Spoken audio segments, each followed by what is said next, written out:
Station, this is Houston. Are you ready for the event? International Space Station, I'm ready for the event. Microsoft Youth Spark, this is Mission Control Houston. Please call station for a voice check. Station, this is Microsoft Youth Spark Live. How do you hear me? Microsoft Youth Spark, welcome aboard the International Space Station. I hear you loud and clear.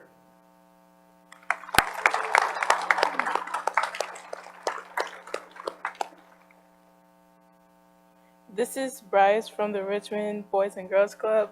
What are some of the pros and cons of being an astronaut? Good to have you here. Yeah, some of the pros, I get to work with great people. The work is really interesting. When you're in space, coming to the office is a pretty magnificent place to work. For cons, I'm going to be up here for 200 days. There's a lot of training and travel, so being away from home, away from family and friends is probably one of the more challenging aspects. Hi, this is Tammy from Microsoft, and my question comes from the Stonebriar Center Microsoft store in Frisco, Texas. How old were you when you first became interested in STEM, and what caused you to have this interest?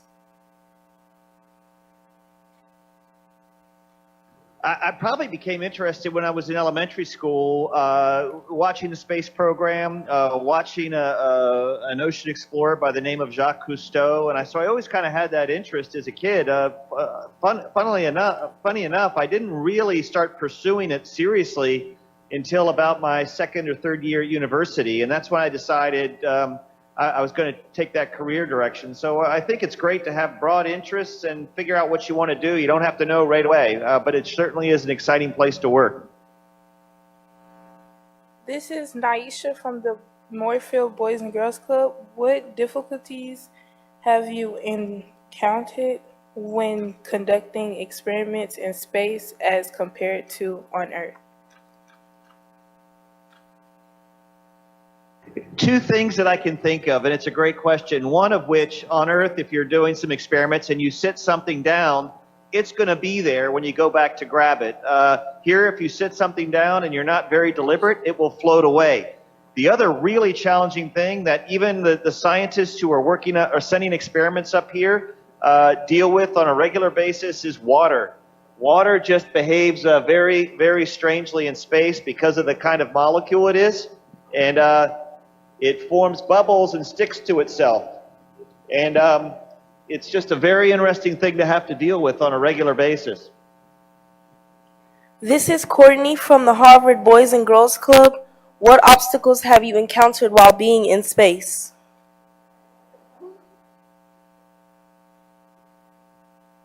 Yeah, obstacles, I think you mean challenges in the work. And sometimes you've got a lot of people on the ground who are really counting on you or being asked to do an awful lot, and you don't have time to train to be perfect at everything. And so there's a lot of times you just got to give your best. You make a mistake, and you confess your mistake, ask for forgiveness, and then you got to put it behind you because there's another scientist with another experiment or another piece of hardware that you need to work on, and you got to give it your full attention. So overcoming mistakes is probably one of the biggest challenges for people up here.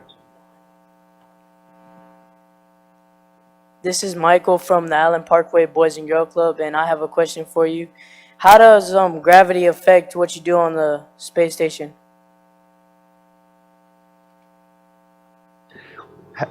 So how it affects what we do up here, that's one of the unique things. Because we are in orbit or free fall around the Earth, we're in simulated zero gravity. We call it microgravity, but things will float. And that is, when we're doing science experiments, that's the variable we're able to offer to scientists is how do cells grow in the absence of gravity? How do crystals form in the absence of gravity? How do fluids and gases behave in the absence of gravity? So that's one of the really unique things that this lab is able to offer to scientists around the world.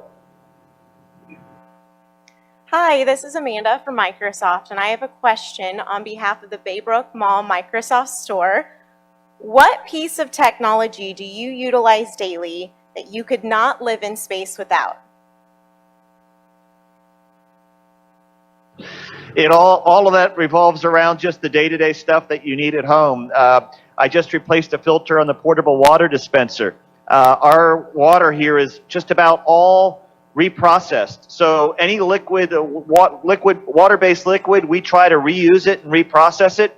So without that capability, it would be very difficult for us to live here on the International Space Station.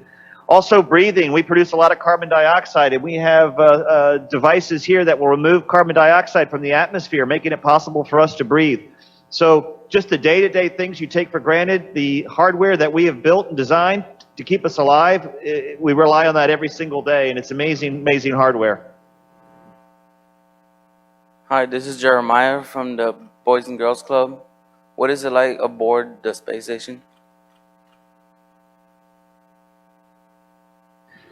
There's 6 of us up here. A lot of people think you would be really crowded, but we are living on a vehicle about the size of a jumbo jet.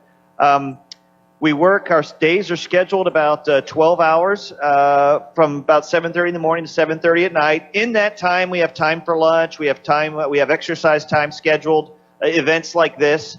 And our week is pretty much controlled by the ground. They put together a plan of what their priorities are, and our job is to execute it. On the weekends, we have time off. In the evenings, we have time off. And we do things like you do on Earth. We watch movies, we'll watch TV, we read, and most importantly, probably we spend a little bit of time looking out the window. My name is Aaliyah, and I'm from the Royal Boys and Girls Club. Are you able to breathe normally, or is there oxygen on the station? And if so, where does the oxygen come from?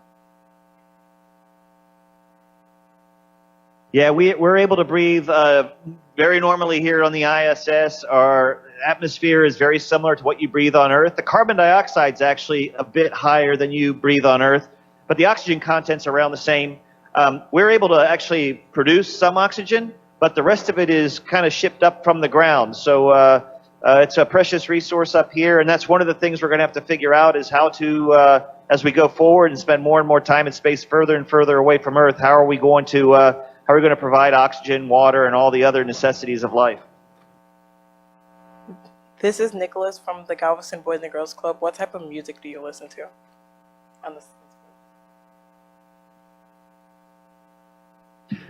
The same type of music I listen to at home, which gives my buddy Drew plenty to complain about. But yeah, we actually fly pretty much our whole music library with us and have it available to listen to whenever we want. We like to listen to it when we work and when we're relaxing. Hello, I'm Paris with a question from Baybrook Mall, Microsoft Store in Friendswood, Texas. And their question is, where do you sleep and how do you sleep on the space station?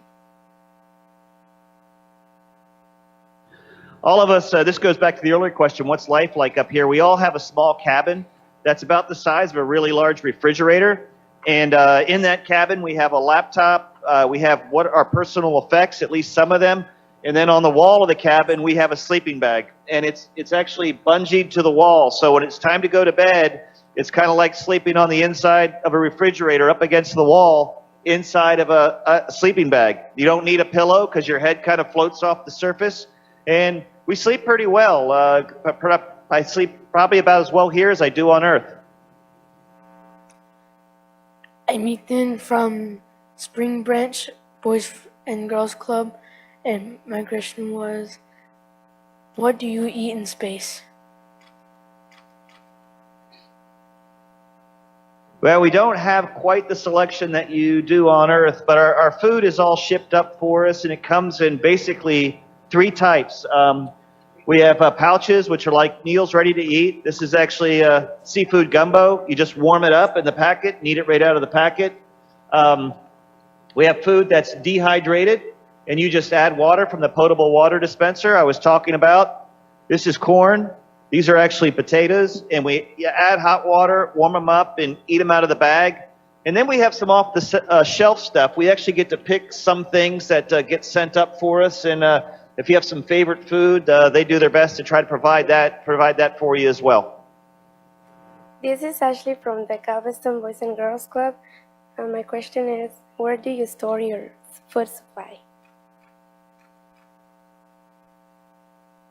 Yeah, our food supply is it's either stored like for if stuff gets here months before us, so we have food up here for the next crew that'll arrive after us, and that's usually stored somewhere kind of out of sight in a bag. But right behind me is our galley, and in the galley they're probably shoe boxes, more about the size of about a pair of boots, and those are full of different types of food. You might have a box with meat and fish, another box with side dishes, another box with fruits and vegetables, another one with drink. And they last about they last for about 6 days. About every 6 days, we have cleaned that out, and we get another packet of food that comes shrink wrapped in plastic, and put it in one of those boxes, and then we eat out of the box. This is Jamarcus from Royal Boys and Girls Club. Do you feel heavy while wearing the spacesuit? You don't feel heavy, although the suit weighs several hundred pounds, the spacesuit we wear out when we do spacewalks. But it is hard to work in, and it's very tiring because we're out working in a vacuum, which means there's no atmosphere or very little atmosphere around us. So the suit has to be pressurized with air, and we actually pressurize it with oxygen. Well, when you pressurize it, it's kind of inflated like a balloon, which means your arms and hands are all kind of pushed out with the atmospheric pressure in the suit. So any simple motion, you're fighting against a suit that wants to be inflated. So just something like moving your arm like this, you're working against the suit, and closing your hands, just grabbing something with your hands can be very fatiguing because you have to squeeze against the suit and then do the work that you want to do with your hands, and then let the suit relax and it'll inflate back out. So you don't feel heavy, but it can be really tiring. This is Jim Michael from Moorfield Boys and Girls Club. What type of mental training do y'all receive before entering into space? Yeah, mental training, we don't have kind of formal mental training, but we do focus a lot at work, like you guys should do in school, and we work a lot on relationships. We're up here for a long time, so the question you ask is a really good one, because you have to get along. There's only 6 of us up here. We're spending months together in a fairly small space, and one of the things we really focus on at work is how we work together as a team, how we communicate with each other, how we let people know how we're feeling, and not only how we're feeling, but some of the things that other folks might be doing to bother us, and vice versa. So communication, honest communication, and kind of being sensitive to other people is a really important skill to have in life and also on the space station. Hi, I'm Ralph from the Richmond Boys and Girls Club.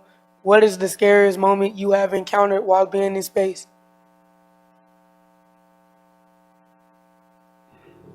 Thankfully, we haven't had too many scary moments yet. Riding on a rocket to space is pretty thrilling. I have not come down to Earth in a capsule, which is kind of a controlled fireball under a parachute eventually. So that will be an interesting experience. But I think for us, when we go to bed at night, and if an alarm goes off in the middle of the night, and sometimes we've had some false alarms, and to wake up in the middle of the night in a dark space station, trying to figure out what's going on, and you hear an alarm sounding, there's always a little bit of an adrenaline rush until your training kicks in, and then you start working the problem and trying to figure out what happened. Hi, this is Haley with Microsoft, and my question is on behalf of the Penn Square Mall Microsoft store in Oklahoma City, Oklahoma. And their question is, what was the most surprising aspect of executing a spacewalk?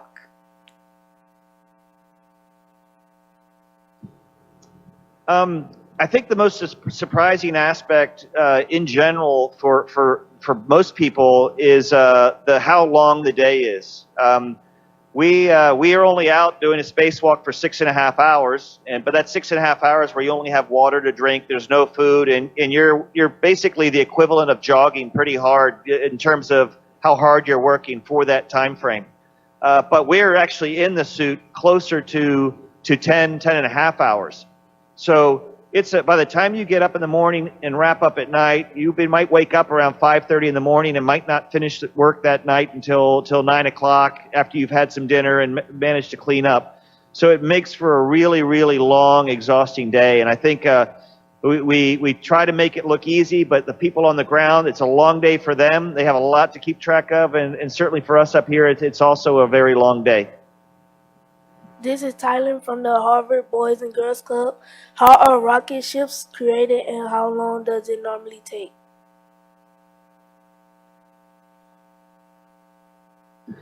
That's a great question. The rockets itself the rockets themselves are usually built by like the rocket I rode up on was built in Russia by Energia, a corporation named Energia.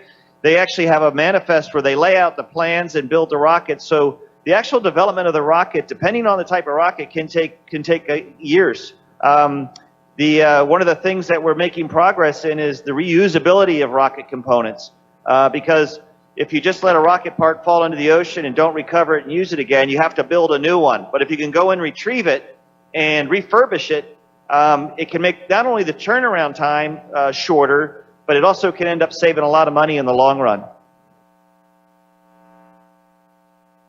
This is Liliana from the Highland Parkway Boys and Girls Club. When traveling through space, where do the parts of the rocket that fall off go? It depends where you launch from. If you launch from Florida, for instance, leave Florida and fly over the Atlantic Ocean, and the components will fall into the Atlantic Ocean. I launched on my last mission from Kazakhstan, which is in the middle of Asia. So most of those rocket components that fall back to the Earth, the different stages of the rocket, actually land out in the steppes or the high desert of Kazakhstan and beyond. Hi, this is John from Microsoft, and I have a question from the Penn Square Mall Microsoft store in Oklahoma City. What do you expect to see changing in spaceflight in the coming years? I expect that a lot more people are going to be doing it. I think we're right on the threshold of space opening up to more and more people, which I think is going to be an awesome thing. One of the things we want to bring back is just after our mission is just how precious our Earth is and how fragile it appears from our view up here on the International Space Station. So having more and more people with that perspective, I think, can only make humanity better equipped to deal with the very real environmental challenges we have on Earth. So more people getting the opportunity to go, and I think we're going to start going farther and farther out into the solar system. Folks like Drew and myself and Oleg and Sergey, Serena and Alex, the folks that are up here and folks watching who'll become astronauts one day, they'll be the ones going off to the moon and hopefully onto Mars and further out into the solar system. But I expect low Earth orbit. I think we're right on the threshold of people having a really unique life experience that don't have my job. And I think that's a great thing.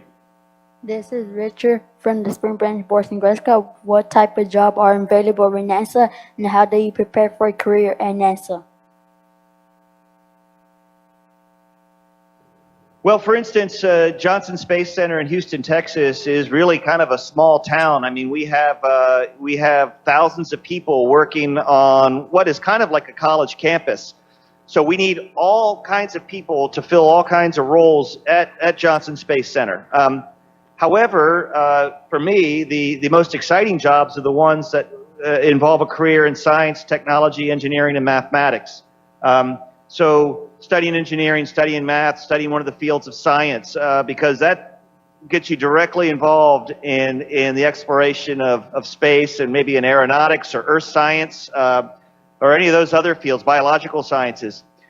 For the people who don't end up in the STEM fields, it's still really important that you have an understanding of science and basic scientific principles. If you work at NASA, you want to know a little bit about space exploration. You want to know a little bit about our solar system, a little bit about our home planet, because you're involved in the mission. And no matter what your job is, we're all in this together trying to execute a mission.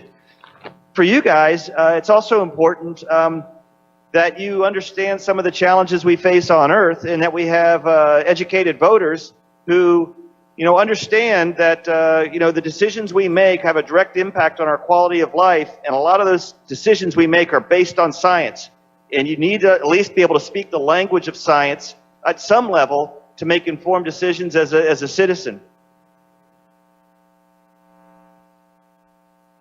Hello, this is Daniel Newmeyer from Space Center Houston.